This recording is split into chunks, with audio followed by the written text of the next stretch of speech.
कर रहे हैं उनके प्रोपोर्शनेट क्रेडिट हो सकते हैं। तो इस तरह के जो भी रिवर्सल्स हैं, जो परमानेंट रिवर्सल्स हैं, कुछ परमानेंट रिवर्सल्स हैं दोस्तों, कुछ टेम्पररी रिवर्सल्स हैं जिसके ऊपर हम आते हैं। रूल्स इसके बारे में कहता है विच आर नॉट नॉन रिक्लेमेबल और विच आर क्लेमेबल। तो जो नॉन रिक्लेमेबल है, जो उनको आपने एक बार उसको रिवर्स कर दिया, वो रिवर्सल आपका परमानेंट हो गया, उस रिवर्सल को आप अंडू नहीं कर सकते। उस डेटा को आपको टेबल 4B1 जो है उसके अंदर शो करना है। और ये फंक्शनैलिटी दोस्तों जीएसटीएन पोर्टल पर एक्टिवेट कर दी गई है। तो जो भी आपके परमानेंट रिवर्सल हैं, ब्लॉक क्रेडिट है, आपने कोई इनपुट सप्लाईज हैं जो आपकी एग्जम्प्टेड सप्लाईज के लिए यूज हुई है, इस तरह की जो भी परमानेंट रिवर्सल है, नॉन रिक्लेमेबल रिवर्सल्स हैं, उसको आपको टेबल 4B1 में रिपोर्ट करना है। दूसरा, जैसे मैंने कहा, कुछ हमारे ऐसे रिवर्सल्स हैं जो रिक्लेमेबल रिवर्सल है। वो कौन से हैं दोस्तों? वो रिवर्सल्स हैं जिसको मैं बाद में रिक्लेम कर सकता हूं उसकी कंडीशन को पूरा करने के बाद। वो क्या है?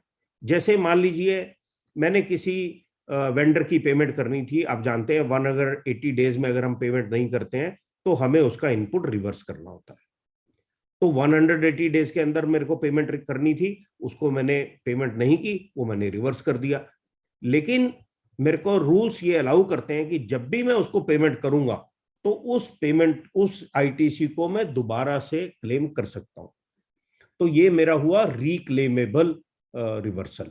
ये मेरा टेम्परेरी रिवर्सल हुआ, जो मेरा रिवर्सल परमानेंट नहीं है, जिसको मैं दोबारा क्लेम कर सकता हूं। इसी तरह से लेट्स से मेरे पास एक इनवॉइस आ गया, इनवॉइस किसी मेरे सप्लायर ने 29 तारीख को रेज किया या 30 तारीख को रेज किया, उसने अपनी जीएसटीआर 1 में दिखा दिया, वो मेरे 2B में आ गया, लेकिन मेरे पास उसका गुड्स थे, वो मेरे पास पहुंचे नहीं। किसी ने मुझे श्रीनगर से माल सप्लाई किया या किसी ने त्रिवेंद्रम से माल सप्लाई किया, जो कि ट्रांजिट में उसको 3 या 4 दिन लगते हैं। तो जो 30 तारीख को उसने इनवॉइस रेज किया, गुड्स डिस्पैच किए, वो तो मेरे पास 3 तारीख को आएंगे। अब आप जानते हैं सेक्शन 16 के हिसाब से मैं इनपुट तभी ले सकता हूं जब मेरे पास गुड्स और सर्विसेज रिसीव हो जाए। तो वो मेरे चाहे 2A में आ रहा होगा, लेकिन वो मेरा एलिजिबल इनपुट उस महीने के लिए नहीं है। तो जो मेरा इनपुट उस महीने के लिए एलिजिबल नहीं है, उसको मुझे रिवर्स करना पड़ेगा। लेकिन ये मेरा टेम्परेरी रिवर्सल है, क्योंकि अगले महीने जब मेरे पास वो गुड्स रिसीव हो जाएंगे तो मैं उसके लिए एलिजिबल हो जाऊंगा। तो मैं उसको, दिट इज कॉल्ड रिक्लेमेबल रिवर्सल।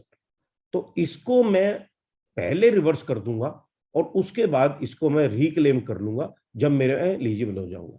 तो जो मेरा टेम्परेरी रिवर्सल है, रिक्लेमेबल रिवर्सल है, उसको मुझे टेबल 4B2 में शो करना है अपनी जीएसटीआर 3B में, और जो मेरा परमानेंट है वो 4B1 में होगा। अब दोस्तों इसके साथ ही जुड़ा हुआ है कि जब मैं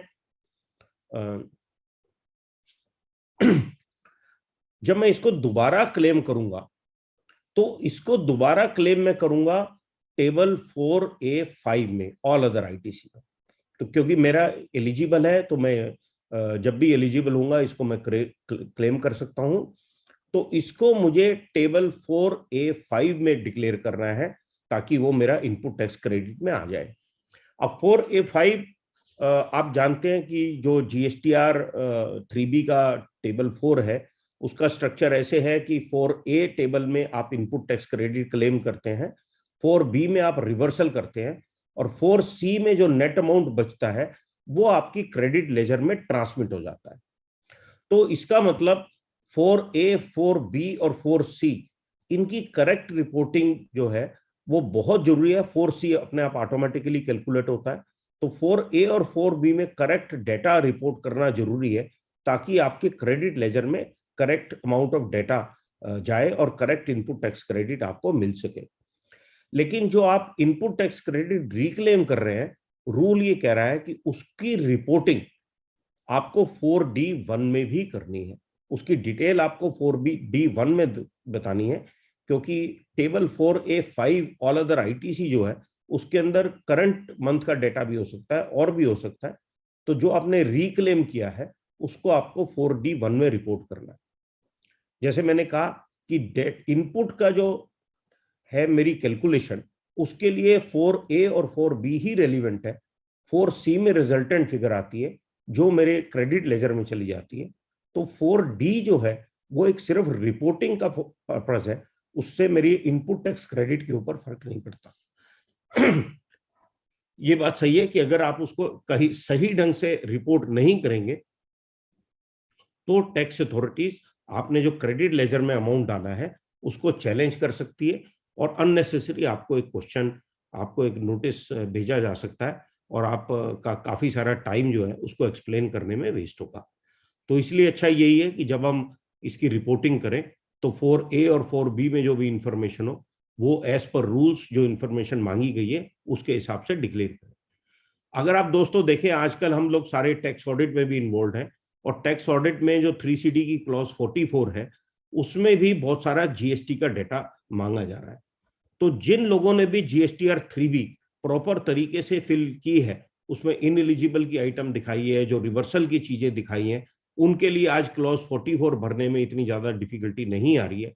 लेकिन जिन लोगों ने अपनी GSTR 3B को प्रॉपर तरीके से फिल नहीं किया है या अपनी बुक्स ऑफ अकाउंट्स में उस तरह से डेटा मेंटेन नहीं किया है, तो उनके लिए आज GSTR 3B का क्लॉज 44 मेंटेन फिल करना बहुत मुश्किल हो रहा है।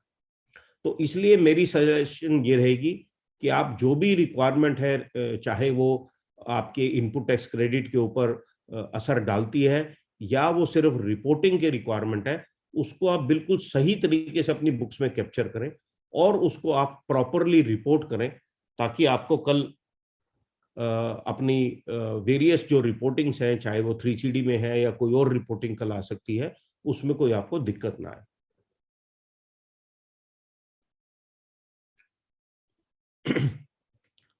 इसके अलावा एक और फंक्शनैलिटी GSTR 3B में जो ऐड की गई है वो इलेक्ट्रॉनिक कॉमर्स ऑपरेटर के थ्रू जो सप्लाई होती है उससे की गई है।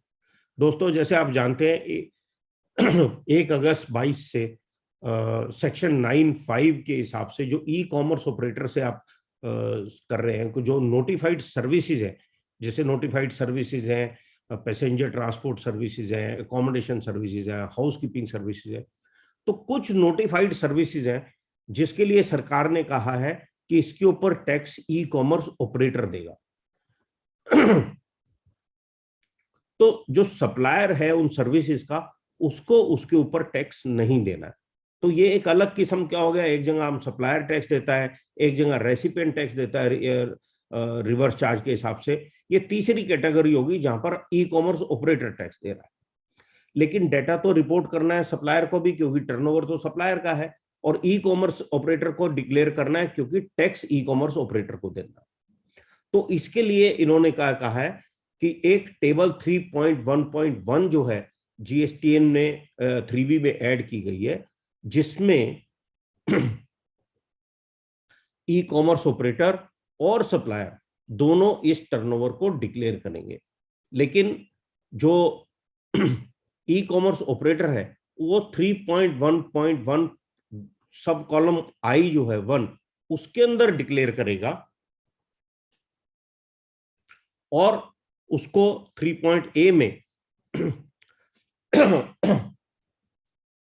सॉरी नहीं डिक्लेयर करेगा। तो वहां पर जो आपकी टैक्स लायबिलिटी है वो ई कॉमर्स ऑपरेटर की कंप्यूट होगी, और जो एक्चुअल सप्लायर है उसको वो सिर्फ रिपोर्टिंग पर्पस से डिक्लेयर कर रहा है, जहां पर सब क्लॉज 2 है, और उसको अपनी टैक्स लायबिलिटी उसके ऊपर शो नहीं करनी है, ताकि वो डबल टैक्सेशन की पेमेंट ना आ जाए, डबल टैक्सेशन की सिचुएशन ना हो। तो जो एक्चुअल सप्लायर है उसको वो सिर्फ रिपोर्टिंग पर्पस के लिए डिक्लेयर करना है, और जो ई कॉमर्स ऑपरेटर है उसको प्रॉपर तरीके से पूरी डिक्लेयर करना है। So this is one has to take care of this, that e-commerce operator has to declare it under subclause I(1) and supplier has to declare it in subclause 2, so that e-commerce operator is liable to pay tax, he pays tax, he includes that in his tax liability, and normal supplier does not include that in his tax liability. So I hope this is clear. So this functionality has been activated, and this is applicable with effect from 1st August 2022. That means whatever return is being filed now, it is applicable on that. So whatever 3B you are going to file in a week from now, this provision or this amendment will be applicable for that. Okay, दोस्तों 1 अगस्त से ये चीज लागू हो गई है। तो जब 1 अगस्त से हो गई है, तो अगस्त की जो टर्नओवर आप डिक्लेयर कर रहे हैं, जो आप 3B अभी फाइल करेंगे नेक्स्ट कुछ दिन में, तो उसके लिए ये रिक्वायरमेंट है। इसलिए ये हमें लगा कि इसको आपको बताना इस वक्त बड़ा क्रिटिकल है, ताकि ये रिपोर्टिंग गलत ना हो जाए। और अगर ये रिपोर्टिंग गलत हो जाएगी तो फिर सप्लायर के हैंड में हो सकता है कि डबल टैक्सेशन की सिचुएशन आ जाए, या उसकी टैक्स लायबिलिटी जो है और टैक्स पेमेंट में मिसमैच आ सकता है। तो this has to be careful that how you declare this turnover in your GSTR 3B. Next comes, friends, there is now functionality for filing nil GSTR1. Now they say you don't have to go through all the details. If there is nil GSTR1, there is no data to be reported, there is no RCM liability, there is no export, no zero rated, no reverse charge, no forward supply. So you just select the checkbox and file the GSTR1. You don't have to create summary, you don't have to follow the entire process, and you can just file GSTR1 by clicking on one checkbox. Okay. So दोस्तों GSTR1 की एक functionality GSTN ने add की है, जिसमें आपको अगर नील GSTR1 है, आपकी कोई भी लायबिलिटी नहीं है, आपका कोई भी आउटपुट सप्लाई नहीं है, कोई रिवर्स चार्ज सप्लाई नहीं है, कोई भी आपकी जीरो रेटेड सप्लाई नहीं है, तो आपको पूरा प्रोसेस इसको करने की जरूरत नहीं है। आप एक चेकबॉक्स उसमें टिक करें और वो आपकी रिटर्न ऑटोमेटिकली जनरेट हो जाएगी, और वो रिटर्न आपकी एक क्लिक से फाइल हो सकती है। आपको पूरा प्रोसेस, पूरा उसमें टाइम एफर्ट करने की जरूरत नहीं है। तो ये फंक्शनलिटी भी GSTR1 की एक्टिवेट कर दी गई है GSTN से। Next very important and which there are I think maximum number of writ petitions filed in various high courts. Maximum number, I think that could be probably in the history of the country, to the extent of my knowledge, has been on this topic. So friends, we know there has been various difficulties. More than 400 writ petitions were filed by people who faced difficulties in filing Tran 1 and Tran 2 at that time when GST was introduced. And many people, they could not file the Trans 1, or if they filed because of lack of knowledge at that point in time, or because of technical difficulties, they could not file a correct Trans 1. If there was error, there was no provision for revising the Trans 1 which was already filed. Now, more than 400 writ petitions were filed. Most of the High Court have directed the government to allow taxpayers to file the revised tax Tran 1 or to file a fresh Tran 1. The government of India took this matter to Supreme Court, where Supreme Court has directed the central government, this judgment has came some time back, that you open the GST portal on 1st September 22 for 2 months, where the taxpayer can file or revise the Tran 1 or Tran 2. Now the government has gone back to Supreme Court and they said that we need 1 more month in filing, in opening the GST portal to enable the taxpayers to file the Tran 1. Supreme Court has allowed that request of the government, and they say, okay, you open this instead of 1st September, you open it from 1st October. So hopefully on 1st October, GST will open a portal where you can file trans 1 wherever it was not filed, or you can revise trans 1 if it was filed incorrectly in the earlier time. और अगर वो file आपने कर दिया था, उसके बाद supreme court ने ये भी कहा कि tax officials would have 30 days time to verify those details and then allow the credit in the credit ledger. So this is very important, friends. Wherever trans 1, trans 2 was not filed and people were missing out on the credit because of this, now the Supreme Court has fixed the date of 1st October. Let's hope it is opened on 1st October and people are able to file trans 1, trans 2, claim their input tax credit, and then utilize, because that credit was legitimately available to them. And so this is something which has been allowed by Supreme Court, and we should all advise our clients to have that data ready, and you also be ready for verification by the tax department. So immediately on verification, we should be able to satisfy the tax authorities and then claim the input tax credit which was available to us. तो इसको एक बार हिंदी में summary कर देते हैं। जैसे supreme court का पहले ऑर्डर आया था जिसमें उन्होंने कहा था कि आप ट्रांस 1, ट्रांस 2 के लिए आप जीएसटी पोर्टल को खोलें और 2 महीने के लिए वो पोर्टल खोला जाएगा और उसके बाद 1 महीना मिलेगा टैक्स अथॉरिटीज को वो रिव्यू करने के लिए, और उसके बाद वो रिव्यू करके उसको आपको आपका क्रेडिट लेजर में ट्रांसमिट करेंगे। तो उसकी रिक्वेस्ट जो सरकार की थी कि आप हमें इसमें 1 महीने का एक्सटेंशन दे दीजिए, वो एक्सटेंशन सुप्रीम कोर्ट ने अलाउ कर दिया है और उस एक्सटेंशन के बाद अब आप trans 1, trans 2 hopefully in the month of October आप फाइल कर पाएंगे।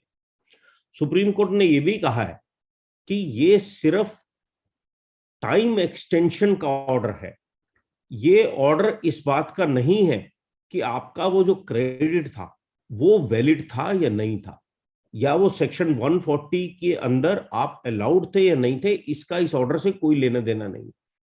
This order is only for giving you one more opportunity, और rather the only and the last opportunity to file and revise tran 1. So if the tran was not filed earlier, you can file it, but the legal question that can be raised under section 140 by tax authorities, they stand on their own. If the tax was not eligible, it is not eligible. If it was eligible, you can still file it. So please be clear, this is a time relaxation order, not an order on the eligibility of input tax credit. Okay. We should advise all our clients that whatever is preparation is required to be done, you can do that now, verify it and file tran 1, tran 2 whenever windows is open, hopefully on 1st of October 2022. Next चलते हैं दोस्तों। बहुत सारी functionalities जो है वो GSTN add करता रहता है, जिसके बारे में हमें टाइम टू टाइम अपने क्लाइंट्स को बताना चाहिए। और एक बड़ी इशू था that you can add only up to 1 trade name in a GST number. So let's say I'm a proprietor and I have 2, 3, 4 businesses.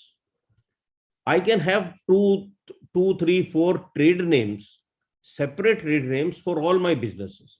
But as the legal entity, as the proprietor, I have single PAN and I have only 1 GST registration.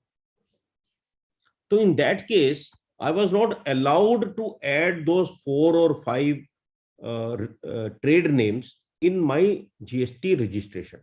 It was only 1 GST registration that I could have added.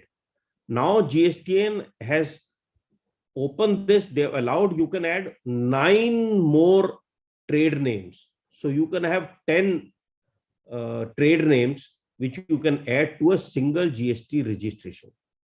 Of course, supporting data has to be added. So you can have now 10 trade names being operated on a single GST registration. That functionality has been allowed. So if somebody has a multiple trade name, those trade names can be added to a single GST registration. So what happened? They can have a multiple trade names. They can have bank account with the trade name. They can raise invoices with that trade name, but that GST number will remain same, and all that can be done now up to 10, total of 10 trade names. Another functionality, people still filing a lot of advanced ruling applications, but advanced ruling application earlier did not have functionality to add mobile number, because the advanced ruling authorities then they were not communicating. There were a lot of issues in notices not being received by the applicants. Now they said that mobile number has to be added at the time of filing advanced ruling application, and once the mobile number has been added, so all the communication messages, all that can come on that mobile number. It will come on other modes also, but the mobile number can be used by staff of advanced ruling authorities, and so that any communication from the authority is not missed out. Third important functionality which has been added, a lot of time the composition dealer, if by mistake they pay more tax, so whatever amount is paid more tax is allowed as a refund. And friends, I want to mention a very important constitutional provision also here, because constitution provision under article 265 that tells that government can retain revenue only which is in accordance with law. So if you have made a mistake and you paid more tax which was not due as per the law, it does not become an automatic right of the government to retain that. So government can only retain that much money which is as per the law. So if somebody has paid more tax, so that person can claim refund of that tax. So composition dealers, if they have paid more tax, earlier if they file RFD 01, there were no option for them for filing. Now it has been added that excess payment of tax has been added as a drop down window. So you can go to excess payment of tax and you can file the refund for composition dealer who have paid more tax in that. So that functionality has also been activated. People who have paid more tax, the composition dealer, by mistake, they can use this functionality. Another very nice functionality has been added, and I hope they extend it to various other judgments also. Now you can search all advanced ruling authorities judgment, because now what happens, one state advanced ruling authority is saying something else, another state advanced ruling authority is saying something else. So there are a lot of confusion. Unless you are able to see, you read through all advanced ruling authorities decision, you are not able to clearly arrive at conclusion that what is the real position on that. So GSTN portal has added a functionality. You can search all advanced ruling authority orders under that tab. So you can go to and search all advanced ruling authorities wherever, whatever is the state, you can search that and you can read through all advanced ruling authorities decisions. So you can get all judgments at one place in GST portal itself. The next functionality which was introduced earlier but which was restricted for some time. Now many people still pay GST by walking into a bank. So earlier we all remember we used to go to branches of PNB or SBI or various banks. We used to fill up the challan. Income tax challan used to be a very big challan in four parts. So we will fill up, pay money there, they will stamp the challan, and after a few days we'll get the challan back. In case of cash, we used to get the challan back immediately. GST also allows that functionality. So you can go into a bank and pay tax which goes into your cash ledger. Now they have restricted that you can deposit only up to 10,000 rupees in that over the counter mode. So if you want to go in a bank, deposit cash, you can deposit only up to 10,000 rupees. If you want to deposit more than 10,000 rupees in a particular GSTN, then it will create an error. It will not accept that.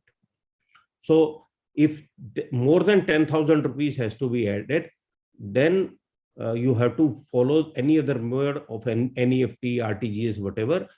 Those mode you have to be adopted. So government want to track that wherever there is a good amount of payment of tax is done, it is done electronically. It is not done by walking into branch of the bank. So next, friends, we all remember one famous speech by our Honorable Finance Minister, where she said that all communication will have a DIN, and if there is no DIN, you can throw that communication or the notice in the dustbin. So all notices, summon, any other communication that has to have DIN, that is document identification number, not the director identification number that we are used to. सो अब सारी communication जो भी आपकी department के साथ है, department की तरफ से, उसमें डिन होना मैंडेटरी है. This was followed by central tax authorities, but this was not followed by state tax authorities. So all central tax authorities will have a डिन. Most of these communications were coming with DIN, but none of the state tax authorities were following that process. Now, Supreme Court has directed this and GST Council and the Union of India to advise all state governments to introduce DIN at the earliest. And once this is implemented, then if there is communication coming from center or state which without a DIN, then you can ask that this is not, you can presume that that is not a valid communication. You can choose to ignore it, or in my suggestion, you can write back to the relevant authorities, say that this document does not have DIN, please issue me a revised document with proper DIN on it. Because friends, this is also important. I have seen in a few cases, particularly in case of check post and in case of DGCI also, where people have sent communication, demanded huge amount of tax, and for settling that demanded huge amount of money also, which was not an official communication, which was not sent by official persons also. You know, in department also, many people who are not properly employed by the government, they are kind of attached to the government. They are on daily wages, they are on monthly outsourced kind of employees. They get, somehow they get the data, they get access to the data, and on that data they are able to understand what is the point, what is the issue, and they issue communication which is comes in WhatsApp, email, whatever. But that is, and they can get a copy of the electronic letterhead also. So you can receive a communication which is on letterhead, looks like properly signed, but there is no DIN on it. So we have seen that they are not the, and that is the purpose why DIN has been introduced, because you can go and verify the DIN which has been issued. So I have seen cases where once clients have said that he has received such and such information, and I said, let me talk to that relevant guy. And once I spoke to the guy, I immediately understood that this is not a proper communication, because he's only trying to make some quick money by threatening the taxpayer, and there were no DIN on that communication. So now the DIN will become mandatory both for central communication and for the state communication. And if you receive any document which does not have DIN, you can write back to that authority and say that we will not answer to this query. If you want our answer, please issue us a document with a valid DIN, so that you can avoid all the unnecessary queries or unnecessary these illegal or fraudulent practices by the people who get access to the data and threaten the taxpayers. So that is a next. Friends, you would remember there was a Supreme Court decision in case of Mohit Mineral, in case of ocean freight. Ocean freight, Supreme Court has held, because what happened? Ocean freight is included in the assessable value of goods imported. Once the freight is included in the assessable value of goods imported, it becomes chargeable to basic customs duty as well as IGST, which is paid at the time of import. So IGST is already paid on the amount of ocean freight.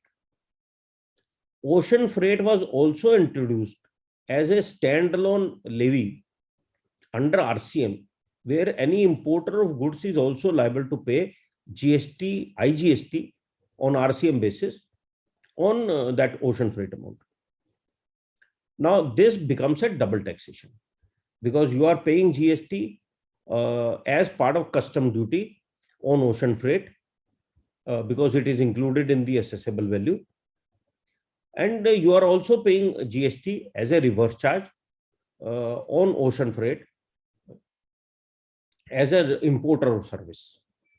So Supreme Court has held that this is not valid as per the, and this violates the principles of GST Act and IGST Act, and held this levy to be ultra vires, the GST law.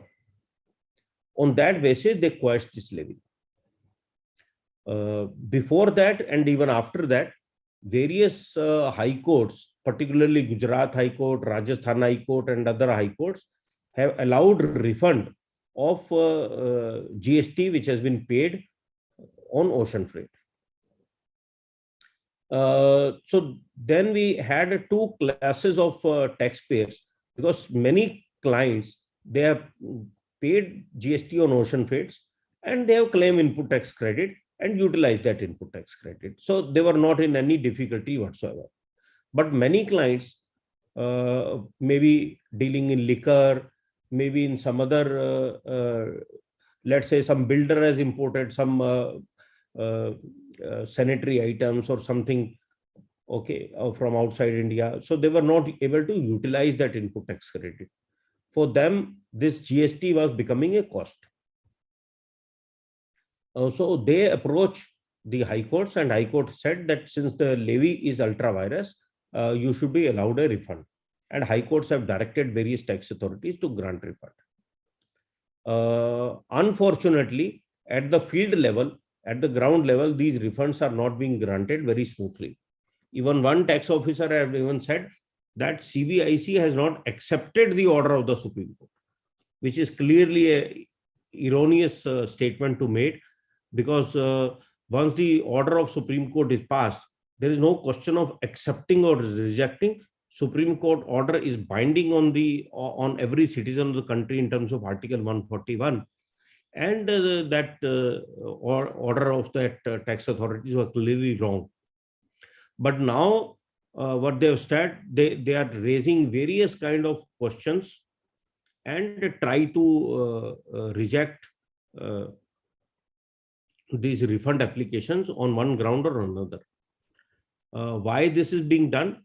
Because what we have seen the press reports, that GST Council in its next meeting is likely to take a decision whether what to do about this levy, whether to remove it completely, or it is to be introduced in some other form, or to introduce some amendment which will nullify the Supreme Court decision.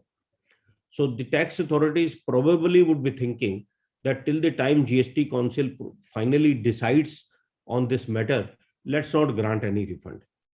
So refunds should be filed, all the queries should be responded to, but we should advise our client that the hope of getting this refund are not very much till the GST Council decides this matter. Unfortunately, we do not yet have the date of that GST Council meeting. Once it is done, hopefully the refunds will be granted smoothly. So this is another important event that has happened for refund of ocean freight. तो हमें GST council की meeting तक wait करना पड़ेगा और अगर हमें कोई अच्छा टैक्स ऑफिसर मिल जाता है, because legally a tax officer can grant you refund, उसको जीएसटी काउंसिल के डिसीजन की वेट करने की कोई जरूरत नहीं है। सुप्रीम कोर्ट का ऑर्डर आ चुका है, हाई कोर्ट के ऑर्डर आ चुके हैं, legally he is bound to give you refund, so he can not reject it. He can only ask question, unjust enrichment का बता दो, इनपुट का रिकंसिलेशन दे दो, ये बता दो, तो he can ask various questions, but we should patiently satisfy him and try to get our refund. अगर रिफंड उसने रिजेक्ट किया है, then we have no option but to file an appeal. ये मैटर आपको ओपन रखने हैं, और एक बार ये स्मूथ हो जाएगा जीएसटी काउंसिल की मीटिंग के बाद, तो आपके सब रिफंड ये आ जाएंगे। फ्रेंड्स, उसके अलावा बड़े इंपॉर्टेंट इंस्ट्रक्शंस इशू किए गए थे अगस्त में और सितंबर में। आप जानते हैं GS particularly the central tax authority for anything they issue summon, and straightaway someone comes in the name of director, someone comes name in the CMD, someone comes in the name of CFO, and many times the someone says you appear in person, so you cannot send a tax authorized signature. Sometimes summons are issued which has a long list of 15-17 items. You give me GSTR1, you give me GSTR3B, you give me GSTR2B, you give me balance sheet, you give me a lot of information. By way of someone asking a CFO to be present in person. So CBIC has issued instruction. उसने कहा ये this is not the right way to use summon. Summon is a tool. It is one of various tools. If you want to have some information, you ask for that information. You should not issue the summon in a very routine or mechanical manner. So even if you are legally authorized to issue summon, you should not issue summon. You issue summon only if some investigation is required. If you need some data, first of all, whatever data is available in GST portal, you should not ask that data from tax officer. So next time if somebody asks you, give me a copy of GSTR1, GSTR3B, legally you can tell them that please download this data from your portal. But in order to maintain relations with GST authority, we sometimes think, okay, let's oblige them. We do not see much harm in giving them. But issuing summon for that is clearly wrong. So CBIC says whatever information is available in GST portal, you should not ask the taxpayer for that information. Secondly, if you require some information, you need copy of balance sheet, you need any other sample invoices or something like that, you should issue a letter. So whatever information can be collected through a letter, a letter should be used. These instructions were issued in service tax regime also. They've been reiterated now. So whatever can be issued by letter, the tax officers should issue a letter and ask that information. Only if now then they ask to have some clarification, some discussion, for that they should issue some. So that instruction has been issued. If your client receives a summon clearly in the name of a higher authority, or a summon is issued only for asking documents, you can write to them, you can provide them document and say, sir, as per CBIC instruction issued in the month of August, instruction number 3, you should issue a letter, not a summon. However, since you have issued summon, we are providing this information. Whatever information is required subsequently, please issue us a letter. We will give you more information if required. So that is well within your right and you can do that. Similarly, CBIC has issued some instructions for arrests and prosecutions as well. I think we are running close to our conclusion, so I will not discuss too much, and they are kind of specific transactions which are not applicable to many clients. But if somebody has a specific query, we will be happy to answer today or maybe later. But for the updates, these were the things which I wanted to mention at this point in time. And now, Tina, you can take over, or anybody from HostBook, and do the conclusion for this. Hi, sir. Thank you so much for your insightful knowledge and clearing all the doubts people had. So there are few questions that came along to us regarding the GST. Yeah. Some of them were, sir, I have one query. While Mm-hmm. filing IFFs, why Mm-hmm. we are not submitting B2C bills? IFF. See, the purpose of IFF is that before filing your, because IFF is generally, as you know, used by quarterly taxpayers.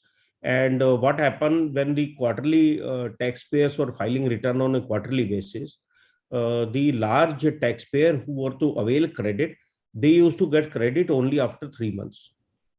And in that situation has come that many taxpayers, they started discontinuing purchasing from these composition dealers, or rather, so not composition dealer, for the quarterly taxpayers, because they say we will receive credit only after 3 months, and after 3 months there'll be disconnect between our credit, and it will be difficult for us.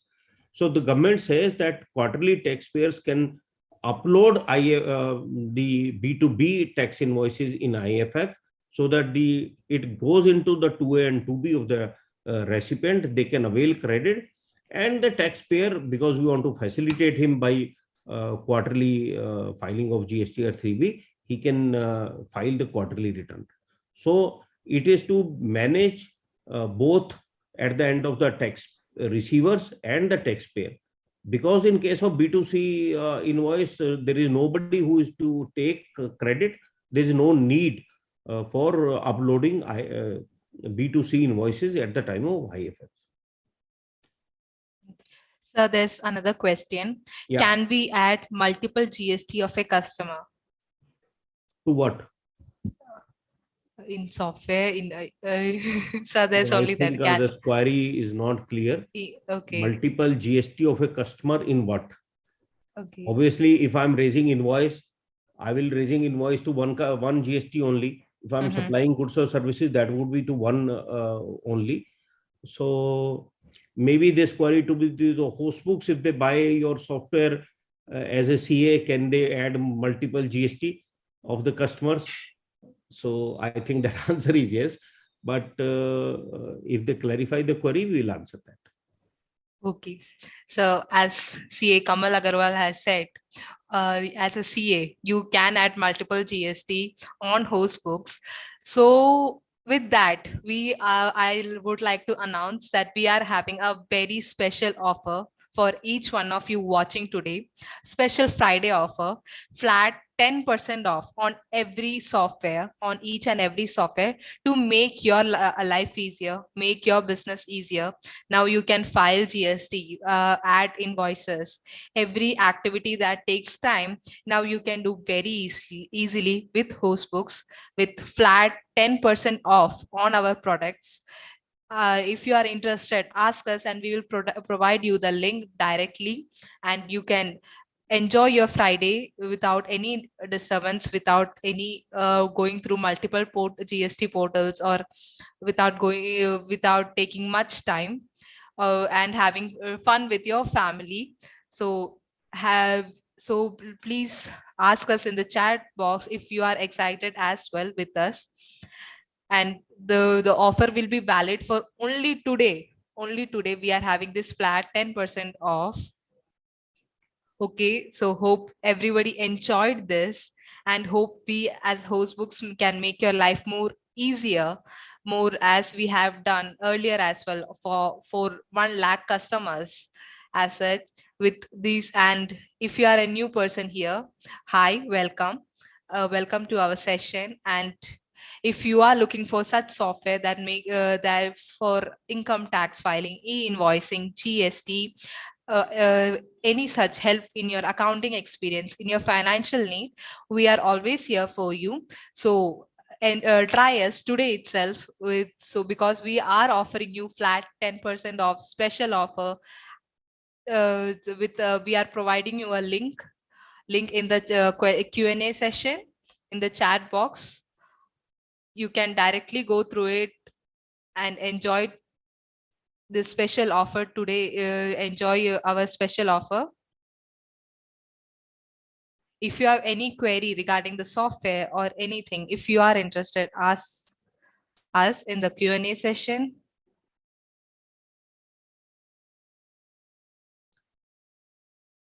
We will be right now adding the link for you. Whatever module you are looking for, we will be adding the link and you can directly go through it. Our software is 100% safe and secure. With NSDL listing, we are NASSCOM recommended.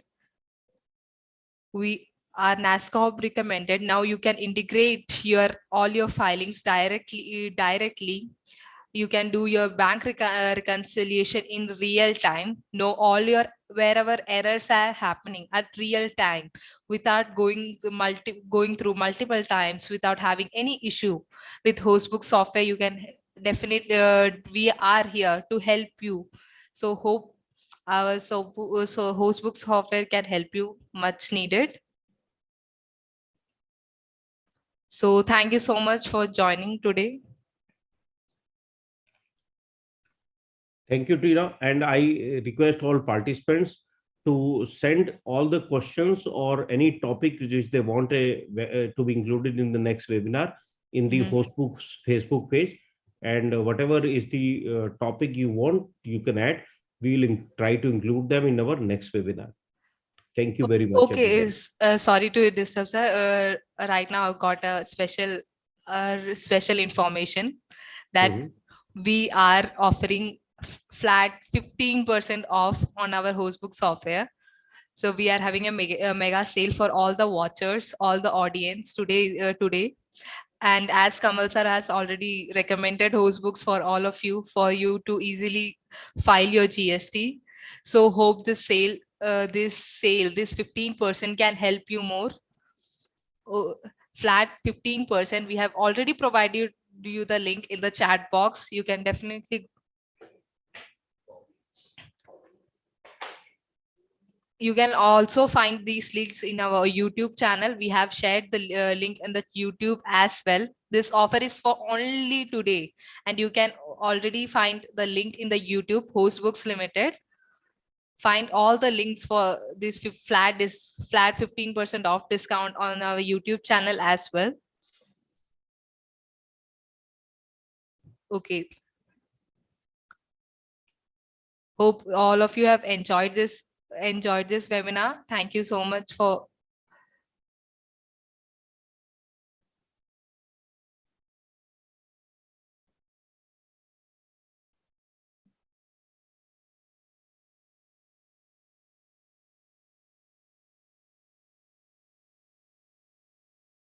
Thank you so much for joining today. Thank you.